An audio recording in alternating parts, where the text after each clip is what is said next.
کہ میں اگر اپنے وطن سے محبت کرتا ہوں تو میں کسی دوسرے کے وطن کو گالی دوں. اس کا سادہ سا مطلب یہ ہوگا کہ کوئی دوسرا بھی میرے وطن کو گالی دے گا، جس کے لیے میں نے آپ کو سمجھایا تھا قرآنی اور احادیث کی روح سے کہ بڑا بدبخت ہے وہ بچہ جو اپنے والدین کو گالیاں دے.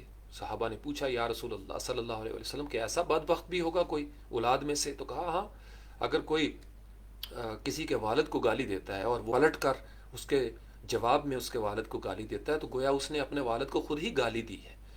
تو ہمارے سامنے چونکہ قرآن کی، احادیث کی، اسلام کی بنیادی اصولی تعلیمات نہیں ہیں، فروئی معاملات میں ہم گھرے ہوئے لوگ ہیں، کلٹر میں پھینک دیا گیا ہے ہم کو، جنک مال ہم کھاتے رہتے ہیں، جنک مال ہم سنتے رہتے ہیں، جنک ہی ہماری آنکھوں کے سامنے ہے اور ہماری زندگیاں بھی جنک ہوتی جا رہی ہیں. تو میں چاہتا ہوں کہ آپ کلٹر فری ہو کر ہر قسم کا تعصب کو، جیسے اگر آپ ایک استاد کی محفل میں بیٹھے ہیں اور آپ نے پہلے سے ایک رائے قائم کر لی ہے تو آپ اس استاد سے کیا لیں گے؟ ولیم یا مرشدن، وہ جو ولی اور مرشد، اسے آپ کیا لیں گے؟ آپ کو تو پہلے سے سارا کچھ پتہ ہے، اور جب آپ کو پتہ ہے تو آپ کی تلاش نہیں ہے، آپ کے پاس سوال نہیں ہے. آپ جب کسی سے سوال پوچھتے ہو تو اپنی پیاس بجھانے کے لیے سوال پوچھ ہی نہیں رہے، آپ دوسرے کی قابلیت کا جائزہ لینے کے لیے یا اس کو لیٹ ڈاؤن کرنے کے لیے پوچھتے ہیں. یا عام نفسیاتی جائزے کی بات بتا رہا ہوں. تو اس لیے وہ آپ پہلی سٹیج پہ نوجوان طلبہ و طالبات کسی بھی مسلک کے بزرگ ہیں، شیوخ ہیں، مشائخ ہیں، ان کا احترام کریں اور سب کو پڑھیں. پھر اپنا جو عقیدہ آپ کا بن رہا ہے، جس پہ آپ کی عقل بیٹھتی ہے، آپ کی طبیعت ہوتی ہے، آپ کا ذوق ہوتا ہے، جیسے مجھے پتہ ہے میرا کیا ذوق ہے، میں اس کے مطابق چل رہا ہوں، تو اس کو رکھیں اپنے پاس، اس کو مت چھوڑیں. لیکن دوسروں کو بھی اتنا حق دیجیے کہ وہ بھی اپنے عقیدے کے مطابق زندگیاں بسر کر سکیں. یہاں بھی ہم نے غلطیاں کی اور ہمیں استعمال کرنے والے فرعین، حامان اور قارون آج بھی موجود ہیں جو ہمیں اپنے مقاصد کے لیے استعمال کر لیتے ہیں، اور ہم چونکہ تحقیق سے عاری لوگ ہوتے ہیں اس لیے ہم ان کے پیچھے چل پڑتے ہیں. تو اس لیے قرآن کے ترجمے کا بنیادی ترین اصول اپنی زندگی میں یہ بنا لیجئے، ایک دفعہ فار گاڈ سے ساری باتوں سے بالاتر ہو کر یہ قرآن پاک ہے، اس کو کھولیے. 100 وساوس پیدا ہوں گے، 100 قسم کی باتیں ذہن میں آئیں گی. ہو سکتا ہے کہ جو آپ نے پہلے سے کچھ پڑھا ہوا ہے اس سے ہٹ کر بھی ہو اس ترجمے میں. اب یہ سعودی عرب کا ترجمہ ہے جو میرے پاس ہوتا ہے انگریزی میں، سعودی عرب سے یہ قرآن پاک چھپا ہوا ہے. تو میں اگر اس پہ لے کے بیٹھ جاؤں کہ بھائی سعودی عرب کے کسی بندے کا جو ترجمہ ہے وہ میں نے نہیں پڑھنا، تو میرے اندر تعصب آ جائے گا. میری جو ابتدا ہوئی تھی، چونکہ ہمارے گھر میں سب سے پہلے جو ترجمہ موجود تھا وہ کنز الایمان کا تھا، ہمارے گھر کا ماحول بتا رہا ہوں. پھر ضیاء القرآن کرم شاہ صاحب کے حوالے سے میرے تک پہنچی، وہ دسترس میں آئی کچھ چیزیں، تو میں نے ان کا پڑھا. عبد الماجد دریا آبادی صاحب کا ایک گرین کلر کا بڑا قرآن پاک، ایک ہی جگہ پہ سارا کچھ لکھا ہوا تھا، حاشیے میں بھی، وہ ابھی بھی میرے پاس ہے، بہت پرانا، وہ میری بیجی کے پاس تھا وہ. پھر اشرف علی تھانوی رحمۃ اللہ علیہ، ان کے حوالے سے، یعنی تمام. یہ جدید دور میں تو جو پروفیسر ڈاکٹر طاہر القادری صاحب ہیں، آپ تو ویب سائٹ کا زمانہ ہے، عرفان القرآن آپ دیکھ لیجئے کیا خوبصورت ترجمہ انہوں نے کیا ہے، سائنٹیفک انداز میں، جدید لب و لہجے میں. تمام مسالک کے اکابرین کی ایک متفقہ رائے ہے اس کے اوپر کہ انہوں نے کوئی ڈنڈی نہیں ماری اس حوالے سے.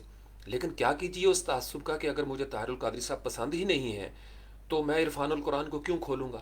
اور یہی بدبختی ہے اس امت کی کہ مفتی تقی عثمانی ہوں، طارق جمیل صاحب ہوں، یا طاہر القادری صاحب ہوں، یا شہنشاہ نقوی، یہ تو آپس میں مل بیٹھتے ہیں، عشائیہ بھی کرتے ہیں، ظہرانہ، لیکن انہی کے چاہنے والے ایک دوسرے کے ساتھ نچلی گلیوں میں جفیاں نہیں ڈالتے، علمی طور پر ایک دوسرے کو برداشت نہیں کرتے، گالم گلوچ کا ماحول ہے. بنیادی طور پر یہ دشمنوں کی سازش ہوتی ہے اور ہماری کمزوریاں ہوتی ہیں. وائرس جب حملہ آور ہوتا ہے تو امیون سسٹم کے کمزوری کی وجہ سے زیادہ نقصان کرتا ہے. تو امیون سسٹم ہمارے کمزور ہیں، ورنہ بیکٹیریاز یا وائرسز میں اتنی جان نہیں کہ وہ اتنی آئیں گے، حملہ کریں گے تو امیون سسٹم وائٹ سیلز دفاع کر لیں گے. ہماری چونکہ بنیادی تعلیمات نہیں ہیں منظر خان، اس لیے ہمارے لیے مسائل جنم لیتے ہیں.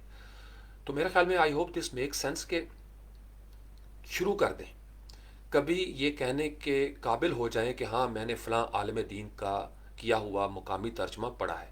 وہ مقامی ہوگا، اگلی صدی میں وہ بدل جائے گا، اور عین ممکن ہے کہ پروفیسر ڈاکٹر طاہر القادری صاحب کو اللہ کریم صحت والی زندگی عطا فرمائے تو وہ ہو سکتا اگلے دفعہ کچھ مزید اس میں چیزیں ایڈ کر دیں.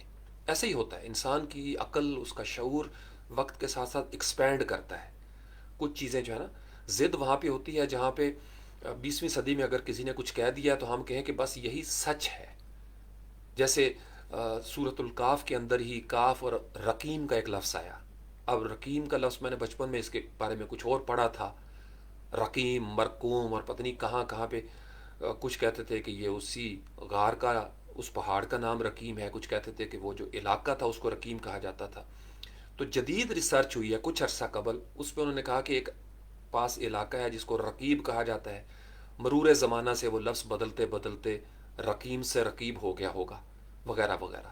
تو تحقیق کے نئے ٹولز آ چکے ہیں ہمارے پاس، فاسلز تک ہم پہنچ رہے ہیں. ہم متن کو سائنٹیفکلی پروف کر سکتے ہیں کہ یہ جو کاغذ کا ٹکڑا ہمیں ملا ہے یہ کتنے سال پرانا ہے. لیبارٹریز کے اندر اس کے کامیاب تجربات ہو چکے ہیں. کیا کسی نے کچھ غلط لکھا ہے، متن سے کچھ حذف ہو گیا ہے، یا انسانی کاوش تھی اس کے پیچھے، یا کسی نے کوئی تحریف کی ہے. تو یہ مختلف جو ماڈرن ریسرچ ہے اس کا الگوریدم، اس کی روح سے ہمیں پتہ چل جاتا ہے. جیسے پہلے بالکل سمجھ پہ نہیں آتی تھی، ہڈی ٹوٹ گئی سو ٹوٹ گئی، لکڑیاں لگا دو یا کچھ. اب کتنے زبردست طریقے ہیں کہ اندر اتر کے ایک ایک سیل کے اندر، بلکہ ڈی این اے کی سطح پہ پورے کا پورا ایک سٹرکچر چینج کیا جا رہا ہے، جینز کی حد تک مینوپولیشن ہو رہی ہے. تو سائنٹیفک ڈیولپمنٹ یا شعوری ترقی انسان کی، اس سے چیزوں کی ایک نئی سطح سامنے آتی ہے. چھوٹا بچہ ہے، وہ آسمان پہ اڑتے ہوئے پرندے کو دیکھے گا تو اس کے لیے وہ پرندہ ایک پرندہ ہی ہے. لیکن کسی ماہر کے لیے وہ پرندہ کچھ اور بھی ہو سکتا ہے. کسی توہم پرست کے لیے وہ پرندہ کسی اور تعبیر کے ساتھ سامنے آئے گا. جہاں آپ کھڑے ہیں وہاں پہ آپ کی ضرورت یہ ہے کہ آپ اس کے 30 سپارے یا 114 صورتوں کا ایک دفعہ کورس مکمل کر لیں. اور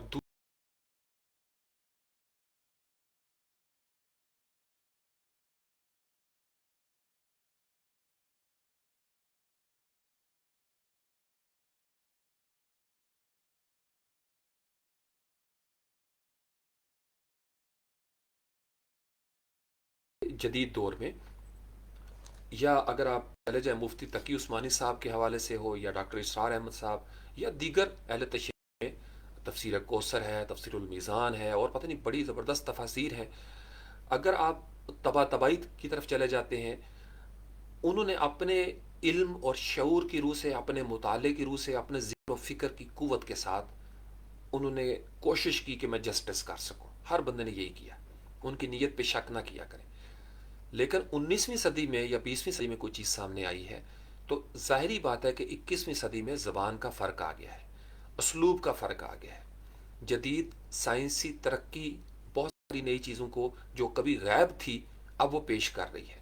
جیسے اگر آپ اسی پہ رکے ہوئے ہیں کہ جی ماں کے پیٹ میں کیا ہے اس کا پتہ نہیں چل سکا، تو پھر اس کا مطلب یہ ہے کہ آپ اپڈیٹڈ نہیں ہے. کیونکہ قرآن صرف ایک پابندی لگا رہا ہے، جو چیز آپ کی موجودہ انسانی عقل میں نہیں آ رہی، الذین یؤمنون بالغیب، جو چیز آپ کے غیب میں ہے آپ اس کو اس لیے مان لیتے ہیں کہ قرآن پاک میں اس کا ذکر آیا ہوا ہے. تو صحابہ اکرام رضوان اللہ علیہم اجمعین وہ بھی مان لیتے تھے. بہت ساری باتیں ان کی سمجھ میں اس وقت نہیں بھی آتی تھیں، لیکن اس لیے مان لیا کہ نبی کریم صلی اللہ علیہ وآلہ وسلم نے فرما دیا تھا. اور سچ یہی ہے کہ توحید کے بارے میں جس قدر بھی نظریات ہیں اسلامی دنیا میں، ان کا کسی کے پاس کوئی ثبوت نہیں ہے ذاتی طور پر. میں بڑے یقین سے آپ کو کہہ رہا ہوں، یہ جتنے فلسفے ہم نے گھڑے ہوئے ہیں نا، جتنے عقائد کی عمارت ہماری کھڑی ہے، یہ تھینکس ٹو نبی پاک صلی اللہ علیہ وآلہ وسلم. It is only because of ہم صلی اللہ علیہ وآلہ وسلم کہ ہمیں وننیس آف گاڈ کا یقین ہے. نہ میرے پاس کوئی پروف ہے کہ وہ موجود ہے اللہ، نہ میرے پاس یہ پروف ہے کہ وہ موجود نہیں ہے. لیکن واصف باصفا کے الفاظ میں فرما دیا صادق نبی نے صلی اللہ علیہ وآلہ وسلم، اور صادق کی ہر بات صادق ہے. نبی کریم صلی اللہ علیہ وآلہ وسلم نے کبھی جھوٹ نہیں بولا، کبھی، نیور. ہی واز صادق اینڈ امین صلی اللہ علیہ وآلہ وسلم. آپ علیہ السلام نے فرما دیا، چونکہ یہ 5 کل جو ہے نا، 4 کل جو بڑے معروف ہیں، 5واں کل جو ہے وہ سورت جن اس کا آغاز ہوتا ہے. یہ 5 کل ہیں, علمی نقطہ نظر سے بتا رہا ہوں. تو کل هو اللہ احد. اب میرا عقیدہ, if I am Muslim and if I am one of the followers of محمد صلی اللہ علیہ وآلہ وسلم, تو مجھے اللہ کی وننس کے اوپر ایمان لے کے آنا ہے, کیونکہ میرے جو پیغمبر ہیں نبی صلی اللہ علیہ وآلہ وسلم, انہوں نے فرما دیا. اس سے آگے میرے پاس کوئی ثبوت, کوئی دلیل نہیں ہے. یہ بالکل عقیدے کی روح سے میں آپ کو بتا رہا ہوں. یہ جتنا ہمیں توحید کے اوپر مضامین دکھائی دیتے ہیں, اللہ لامحدود ہے. کوئی اس کی حد دیکھے گا تو پھر سوچے گا نا کہ اس حد سے آگے بھی کوئی جا سکتا ہے. جب وہ لامحدود ہے تو اس لامحدود کے مقابلے میں کوئی لامحدود نہیں ہے. اللہ لامحدود ہے اور باقی سب اس کے اندر محدود ہیں, اس کے اندر. اب وہ جو اس کے اندر ہیں وہ کتنے اندر ہیں, کتنے محدود ہیں, کتنے لامحدود ہیں, یہ بحثیں متشابہات کی طرف چلی جاتی ہیں. تو توحید کی بھی ساری عمارت نبی کریم صلی اللہ علیہ وآلہ وسلم کا تعارف ہے, کیونکہ اس زمین پر اب نبی کریم صلی اللہ علیہ وآلہ وسلم کے پاس جو کچھ بھی آیا ہے وہ جیسے فرشتوں کا ایک پروسیس ہے, اللہ تعالیٰ نے ایک رکھا ہوا, حضرت جبریل امین علیہ السلام کا ایک پروسیس ہے, پھر اسی طریقے سے دیگر وحی کے معاملات, خواب کے معاملات, القاء کے معاملات, الہام کے معاملات, جتنا آپ گڑ ڈالتے جائیں آپ اس میں بحثیں کر سکتے ہیں. لیکن یہ سچ ہے کہ میرے انسانی عقل کے جہان اور الوہی عقل کے جہان کے درمیان ایک وسیلہ ہے, اور وہ پیغمبر ہے. پیغمبر انسانی عقل کے انتہائی نقطے پر بیٹھی ہوئی وہ ہستی ہے جو چوزن وان ہوتی ہے. اب وہ ایک ڈیوائن اسکرپچر لے کے آتی ہے. وہ موسیٰ علیہ السلام ہوں, ابراہیم علیہ السلام ہوں, داؤد علیہ السلام ہوں, عیسیٰ علیہ السلام ہوں, نبی کریم صلی اللہ علیہ وسلم, ان کا براہ راست ایک رابطہ ہوتا ہے, چونکہ ان کو چن لیا جاتا ہے, ان کو بھیجا جاتا ہے. رسول جن کو بھیجا گیا ہو پیامبر بنا کر, نبی جو کہ خبریں دیتے ہیں, بشیر اور نذیر ہوتے ہیں صلی اللہ علیہ وآلہ وسلم. تو ہمارے پاس اپنے پیغمبر کے ساتھ جڑنے کے سوا اور کوئی راستہ نہیں ہے. جو ہی ہم اپنے پیغمبر کو ایک لمحے کے لیے نکالتے ہیں اپنی زندگی سے, خاکم بدہن معاذ اللہ ثم معاذ اللہ, تو زرار مسجد کا وجود سامنے آتا ہے, خوارج کا وجود سامنے آتا ہے. ایسے ایسے فتنے دجال کی صورت میں جو کہتے ہیں کہ we don't need a profit. میں نے آپ کو بتایا تھا دجالی قوتوں کے پاس وہ سارے کام ہوں گے جو ہم نے پہلے اللہ کے ساتھ جوڑ رکھے تھے. اللہ کے ساتھ جو الوہی طاقتیں تھیں, اب سائنس زلزلہ کرنے کی پوزیشن میں بھی آ گئی. آپ سائنس کی سادہ سی مثال لے لیں, ایٹم بم جب تجربات ہوئے چاگی پہاڑ میں, تو ایک دفعہ وہ علاقہ بھی تھر تھر کانپا تھا. اسی کو زلزلہ کہا جاتا ہے کہ ایک جگہ پہ کوئی ایپی سینٹر ہوتا ہے اور باقی جگہوں پہ اس کی ویوز جاتی ہیں, وائبریشنز موو کرتی ہیں. انرجی جو ہے نا, یہ ساری کائنات توانائی کی شکل ہے. کہیں پہ توانائی ٹھوس ہے مادے کی صورت میں, کبھی آپ میٹر کو انرجی میں ٹرانسفارم کرتے ہیں, کبھی آپ انرجی کو میٹر میں ٹرانسفارم کرتے ہیں. خواہ اس کا تعلق E=mc² کے ساتھ ہو, جو مرضی اس پہ سائنس کی آپ ترقی پڑھ لیں, لیکن کہانی انہی دو چیزوں کے درمیان گھوم رہی ہے, جسم اور روح, آپ کا میٹر اور آپ کی انرجی. جسم بھی جمع ہوا توانائی کا خزانہ ہے, اسی لیے یہ ڈی کمپوز ہوتا ہے قبر کے اندر, اس لیے یہ آہستہ آہستہ پگھل جاتا ہے. برف, جمی ہوئی برف, اور جب پگھلتی ہے تو پانی بن جاتا ہے. اگین وہی ٹھوس مایا گیس والی کہانیاں یا پلازما کی کیفیت میں چلی جاتی ہے. تو منظر خان اور باقی تمام نوجوان ونس فار آل اس کو سمجھ لیجئے, قرآن پاک کو کھولیں, گو تھرو کریں, شیڈول بنا لیں کہ میں نے یہ 10 صورتیں اس مہینے میں ختم کرنی ہے, پھر زیادہ اچھا لگے. کچھ بھی ہو جائے, کوئی بھی وسوسہ آئے, آپ نے پیچھے نہیں ہٹنا, پڑھ کے چھوڑنا ہے. میں اس لیے گاہے گاہے موضوعات مختلف صورتوں کے حوالے سے آپ کے ساتھ بہانے سے شیئر کرتا ہوں کہ چلو آپ اسی بہانے سے یہ آیت پڑھ لیں, یا یہ فلاں صورت میں کئی دفعہ لکھ دیتا ہوں کہ آج اس کا ضرور مطالعہ کیجیے. جیسے بہت ساری صورت قلم کے حوالے سے ہماری اچھی ڈسکشن ہو چکی ہے, سورہ ملک کے حوالے سے, سورہ واقعہ کو لے لیں, کم از کم 30واں سپارہ بھی اگر آپ نیک نیتی کے ساتھ منظر خان پڑھ لیں تو بہت ساری سہولت جو ہے وہ ہو جائے گی. یہاں تک آئی ہوپ کہ دس میک سینس, کیونکہ چائے میری بالکل ٹھنڈی ہو گئی ہے. اگر آواز اور ویڈیو ساتھ دے رہی ہے تو مجھے بتا دیجیے گا کہ سارے معاملات ٹھیک ہیں, ورنہ ہم رک جاتے ہیں اسی بات پہ. کلیئر ہو گیا منظر خان؟ اچھا، محمد عرفان کہہ رہا ہے کہ ذرا ذرا رکی لیکن سمجھ آ گئی.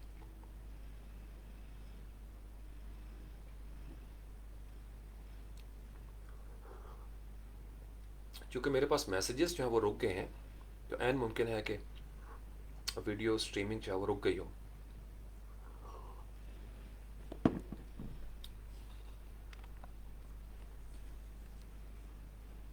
جی جی بالکل، اسلام 360 بڑا اچھا کام کیا منظر انہوں نے. میں تو آپ کو پہلے بھی ایک دفعہ کہہ چکا ہوں.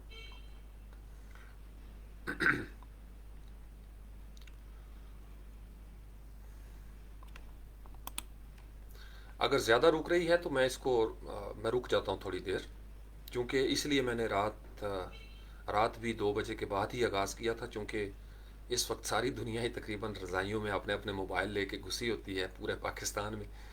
تو بینڈ وڈتھ کا مسئلہ بن جاتا ہے، اور ایک ہی پی ٹی سی ایل ہے، کیا کیجیے. تو اگر بہت زیادہ ڈسٹربنس ہے، موضوع سمجھ میں نہیں آ رہا، تو رک جاتے ہیں یہیں پہ.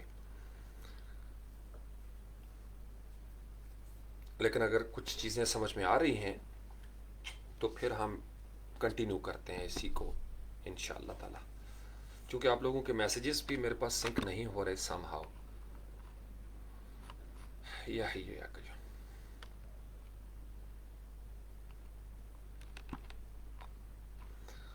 آخری پیغام آیا ہوا ہے کامران بھائی کا کہ ہمارے روحانی سگنل تو ٹھیک ہیں، مگر کھل کے بتا دیجئے جی کوئی کہ اگر نہیں معاملات آ رہے تو پھر رک جاتے ہیں.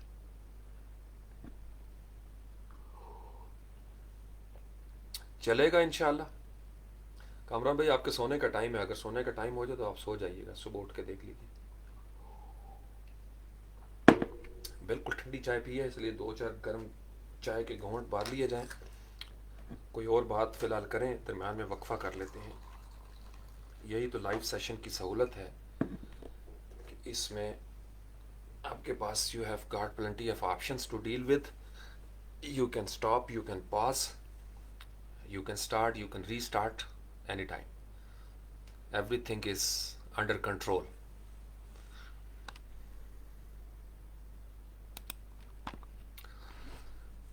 صبح کے ہمارا جو لائیو سیشن تھا اس میں ہم نے ڈسکس کیا تھا جو موٹے موٹے پرنسپلس ہیں. یہ بات آپ کو سمجھ آ گئی ہوگی کہ سورت کاف اس ٹرانزیشنل فیز میں سمجھنا، اس کو جاننا بڑا ضروری ہے. ابھی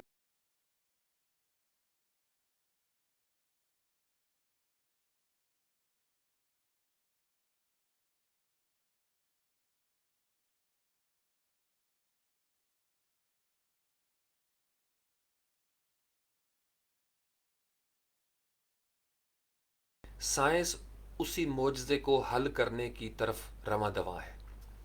جیسے ہم نے ذکر کیا تھا کہ حضرت ابراہیم علیہ السلام کو آگ میں پھینکا گیا تو سائنس نے وہ لباس ایجاد کر لیا. پھر حضرت سلیمان علیہ السلام کے دور میں افریت نے یہ کہا کہ میں شیبہ کا ملکہ سبا جو ہے بلقیس، ان کا تخت لے آتا ہوں. اب وہ تخت جو ہے وہ ظاہری بات ہے وہ میٹر ہے، اور میٹر کو انرجی میں ٹرانسفارم کر کے پھر اگین انرجی سے میٹر میں ٹرانسفارم ہوگا، جس کو ٹیلی پورٹنگ کہا جاتا ہے. موویز وغیرہ میں آپ نے دیکھا ہوگا اکثر ٹیلی پورٹنگ کا ایک کانسیپٹ ہے، اور یہ کام ہو چکا ہے تاریخ میں. ہر وہ کام جو پیغمبروں کی زندگی میں معجزے کی شکل میں تھا قدیم زمانے میں، جدید دور کی سائنٹیفک ایڈوانسمنٹ جو ہے، ڈیولپمنٹ جو ہے، وہ سارے کام سائنسی انداز میں کرنا چاہتی ہے اور کر رہی ہے. دیکھیے، یہ جو ہواؤں میں اڑنے والا تھا، کہ جنات کے بارے میں تھا کہ ہواؤں میں اڑنے والے بھی ہیں.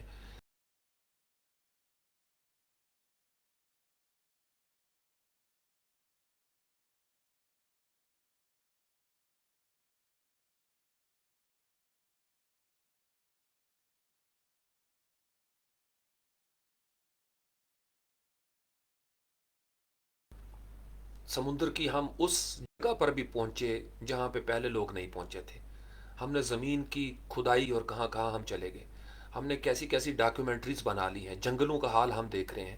ہم نے ایسے نائٹ ویژن والے کیمراز بنا لیے کہ رات کو بھی کوئی مجرم چھپ نہیں سکتا اگر پولیس کے پاس نائٹ ویژن کیمرہ ہو. ہم نے ایسی ٹیکنالوجی بنا لی کہ گھر بیٹھے ہوئے آپ کی آوازیں کہیں اور ریکارڈ ہو رہی ہیں.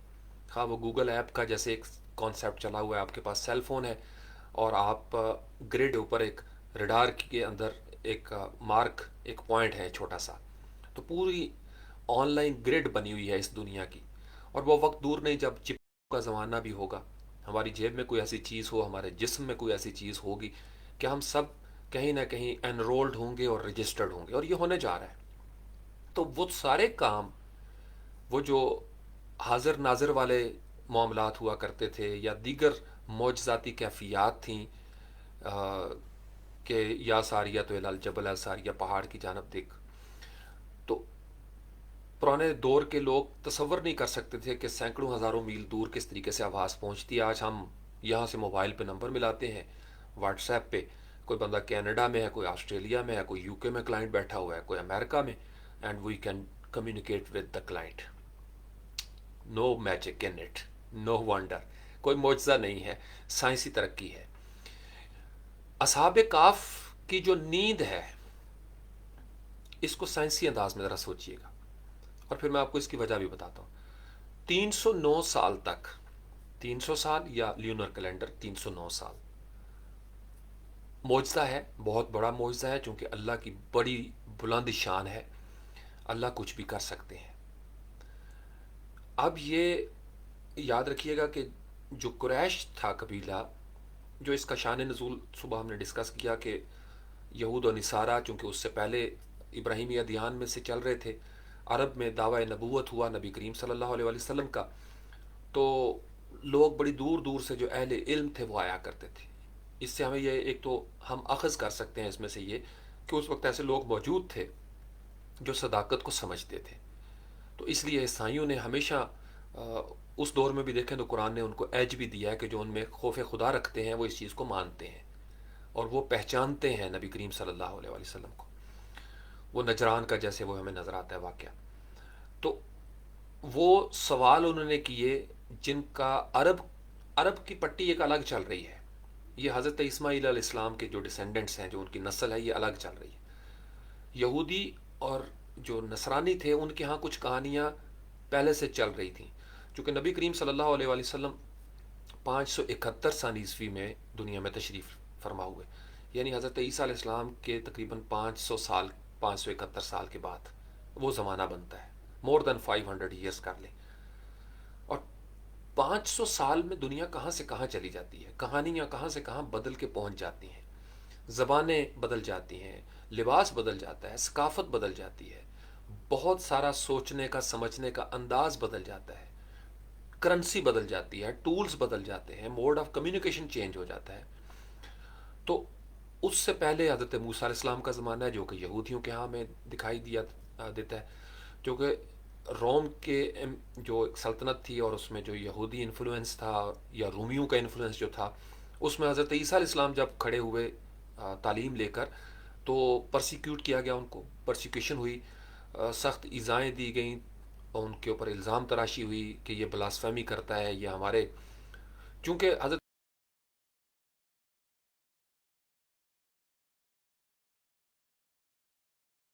کچھ قواعد و ضوابط اپنی مرضی کے بنا لیے تھے, ان کا تعلق الوہیت کے ساتھ نہیں تھا.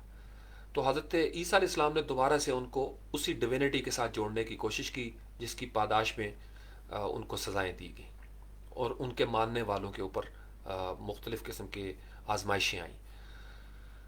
اصحاب کاف کی یہ جو نیند ہے, یہ چونکہ یہ تینوں کے تینوں واقعات پہلے کے ہیں اور یہ عرب میں موجود نہیں تھے, اور اس دور میں سائنٹیفک ڈیولپمنٹ ان چیزوں کو سمجھ نہیں سکتی تھی, اتنا لیول نہیں تھا اس حوالے سے. صرف اتنا تھا کہ چونکہ نبی کریم صلی اللہ علیہ وسلم نے فرما دیا ہے اور قرآن میں وہ آیات, وہ صورتیں نازل ہو گئیں, سورت کاف جیسے آ گئی, اور یہ جواب کے طور پر آئی تھی. اس لیے اس میں بڑے ماورائی یعنی عقل کو حیران کر دینے والے واقعات کہ جس کو بظاہر انسانی عقل تسلیم نہیں کرتی. لیکن آج ہم جس دور میں بیٹھے ہیں, let's take examples from scientific development. سب سے بنیادی ترین مثال ہے, آپ کوئی مووی دیکھ رہے ہیں کمپیوٹر پہ, یا آپ نے پلیئر چلایا ہوا ہے، اس کے اندر کوئی چیز چل رہی ہے، کوئی ٹیوٹوریل آپ نے لگایا ہوا ہے یوٹیوب کے اوپر، آپ اس کو پاز کر سکتے ہیں. پاز کا مطلب یہ ہے کہ آپ نے وہ بٹن دبا دیا پلے والا، وہ پاس ہو گیا. یا آپ کے ہاتھ میں ریموٹ کنٹرول ہے، آپ نے ٹی وی پہ کچھ لگایا ہوا ہے تو آپ اس کو پاس کر دیتے ہیں ٹیمپریریلی. اب وہ جو فلم تھی وہ ادھر ہی رک گئی ہے، وقت نہیں رکا. مہمان آ گئے، مہمان بیٹھے رہے، مہمان 4 گھنٹے آپ کے پاس بیٹھے، کھانا کھایا، وہ چلے گئے. اس کے بعد آپ اس کو ان پاز کرتے ہیں، دوبارہ سے پلے کرتے ہیں، ریزیوم کرتے ہیں اس کو، اور وہ وہیں سے شروع ہو جاتی ہے کہانی جہاں پہ آپ نے چھوڑی تھی. یہ چیز میں ہے. آپ کو یہ بھی پتہ ہے کہ آپ ٹائمر ہیں آپ کے پاس موبائل میں، گھڑیوں میں ٹائمر ہوتے تھے. آ، شروع میں وہ کلاکس آتی تھیں، ابھی بھی ہیں. ان کو ایک خاص ٹائمر ہم لگا دیتے تھے کہ 4 بجے صبح اٹھنا ہے، اور وہ ایگزیکٹ 4 بجے ٹر وہ بج جاتا تھا الارم. یہ بھی ہمارے سامنے کے واقعات ہیں، ہم اس کو بھی سمجھتے ہیں کہ کوئی ایسی چیز ہے جو اس کے اندر ریکارڈ کر دی جاتی ہے کہ آپ نے اتنی دیر کے بعد ریورس ہو جانا ہے اور آواز پیدا کرنی ہے، بزر آن کر دینا ہے. تو الارم جو ہے وہ ہم سیٹ کرتے ہیں خود اپنی مرضی سے کہ 4 گھنٹے کا آپ نے الارم لگانا ہے، 6 گھنٹے کا لگانا ہے، یا 10 گھنٹے کا لگانا ہے. اب آ جائیں ذرا اینیمل کنگڈم کی طرف. آپ کو پتہ ہے کہ ہم انسان جو ہیں وہ وارم بلڈڈ اینیمل ہیں، وارم بلڈڈ آرگنزم ہے. وارم اور کولڈ بلڈڈ بچپن میں پڑھا ہوا ہے، سب سے بنیادی ترین سائنس ہوتی ہے کہ وارم بلڈڈ یعنی گرم خون والے جو جانور ہیں، حرارت جن کے لہو میں ہوتی ہے، یہ وہ ہوتے ہیں میملز وغیرہ جیسے ہو گئے، جیسے انسان ہے، جن کا تعلق یعنی ایکسٹرنل جو ٹمپریچر ہوتا ہے، باہر کا جو درجہ حرارت ہے. یہ طلبہ و طالبات کو آسان کر کے بتا رہا ہوں، مجھے کریکٹ کر دیجیے گا اگر کہیں پہ غلطی ہو. کہ وارم بلڈڈ جو ہوتا ہے ان کا وہ ریگولیشن ہوتی ہے انٹرنل ٹیمپریچر کی ایک اپنی. تو یعنی ان کو گرم ہونے کے لیے دھوپ پہ نہیں بیٹھنا پڑتا، اور ان کو ٹھنڈا ہونے کے لیے کہیں اس طرح نہیں. آرٹیفیشلی ہم جیسے اے سی وہ لگاتے ہیں یا کچھ اور، وہ باہر کا سسٹم ہے. لیکن اندر وہ جو جیسے 37 ڈگری سیلسیس ہے، تو وہ ایک خاص ٹمپریچر ہے جو ریگولیشن اس کی رہتی ہے. اس لیے جب انسان بیمار ہوتا ہے تو وہ انٹرنل ٹیمپریچر جو ہوتا ہے وہ بڑھ جاتا ہے، تو اس کو بیماری کہا جاتا ہے. یا وہ اگر کم ہو جائے تو بھی وہ بیماری کی طرف چلی جاتی ہے. جیسے انسان جب مرتا ہے تو انٹرنل ٹیمپریچر کا ریگولیشن جو ہے وہ ختم ہو جاتی ہے، تو اس وجہ سے وہ رنگ نیلا نظر آتا ہے شروع میں، اور پھر آہستہ آہستہ وہ ڈیکمپوز یا ڈی کے ہونا شروع ہو جاتا ہے. تو وارم بلڈڈ جو ہوتے ہیں وہ اپنے جسم کے ٹمپریچر کو انٹرنلی ریگولیٹ کرتے ہیں رسپیکٹو آف ایکسٹرنل ٹمپریچر. جو کولڈ بلڈڈ ہیں، جن میں زیادہ تر جو ریپٹائلز ہوتے ہیں، انسیکٹس وغیرہ جو ہوتے ہیں، فش، مچھلیاں، ایمفیبینس وغیرہ، یہ مینڈک وغیرہ، یہ کولڈ بلڈڈ ہیں. کولڈ بلڈڈ جو ہے وہ آپ نے دیکھا ہوگا کہ جب بہت زیادہ گرمی ہوتی ہے تو شیڈ میں چلے جاتے ہیں، اور جب ان کو چاہیے ہوتا ہے سردیوں میں تو وہ دھوپ کی تلاش میں نکلتے ہیں کہ کہیں پہ دھوپ ہو تو وہ وہاں پہ جا کے بیٹھنے کی کوشش کرتے ہیں. اب اس کی ڈسکشن کی ضرورت کیوں پیش آئی اصحاب کہف کے قصے میں؟ چونکہ اصحاب کہف سارٹ آف ایک لفظ ہوتا ہے انگریزی میں، اس کو کہتے ہیں ہائبرنیشن، HIBERNATION، ہائبرنیشن. ہائبرنیشن بنیادی طور پر آپ کہہ لیں کہ بے حص و حرکت ہو جانے کی کیفیت ہے. آپ ایک طویل نیند میں چلے جاتے ہیں، ان ایکٹیو ہو جاتے ہیں، پاز پہ چلے جاتے ہیں، اس کو کہا جاتا ہے ہائبرنیشن. بہت سارے جانور ایسے ہیں جو ہائبرنیٹ کر دیتے ہیں. سردیوں کے 6 مہینے، یہ جو 180 دن بنتا ہے سردیوں کے، ان میں وہ ہائبرنیشن میں چلے جاتے ہیں. جیسے ریچھ ہو گیا، چمگادڑیں ہائبرنیشن پہ چلی جاتی ہیں. سنیک بھی اسی طرح کے پروسیس سے گزرتا ہے، لیکن اس کو ہائبرنیشن ہی برومیشن کہا جاتا ہے، BRUMATION. اسی طریقے سے کچھ اور گلہریاں ہوتی ہیں اس طرح کے، کچھ اور زمین کے جانور وغیرہ ہیں جو ہائبرنیشن کے موڈ میں چلے جاتے ہیں. اور وہ رسک پہ بھی ہوتے ہیں، چونکہ اگر وہ سریعام میدان میں لیٹے ہوں، سو جائیں، تو ان کا شکار آسان ہو جاتا ہے، اس لیے وہ کوشش کرتے ہیں. یہاں سے بڑا دلچسپ مضمون ہے جو میری دلچسپی پیدا کرتا ہے اس کے اندر اصحاب کہف کے حوالے سے سائنسی انداز میں. وہ کوشش کرتے ہیں کہ غاروں کی تلاش میں نکلیں. اس لیے جو پرانے مائنز ہوتی ہیں، آپ نے موویز میں بھی دیکھا ہوگا، ڈاکیومنٹریز میں، جو کانیں کھودی جاتی ہیں پہاڑوں کے اندر، غار ہوتے ہیں، سرنگیں ہوتی ہیں، پرانے جو ٹیمپلز ہوتے ہیں، عمارات ہوتی ہیں پرانی، یا درختوں کے اندر جو خول ہوتا ہے، خلا.